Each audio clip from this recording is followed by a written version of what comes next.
kinabahan ako kasi ito po yung first comedy movie ko. And syempre pressure kasama pa si Vi, si Miss Ai, Tita Chris.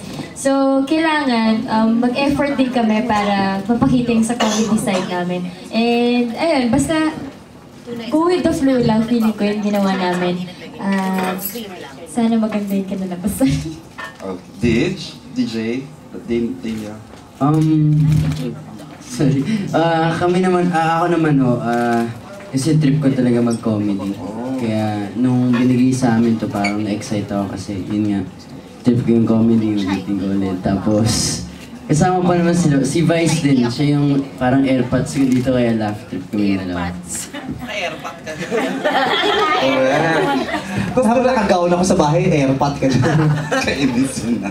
Direct si Cyril, anong gagawin sa movie? Sorry. Ako siya yung pinakamatanda at may pinakamatino rito. 100 years old ang role niya rito.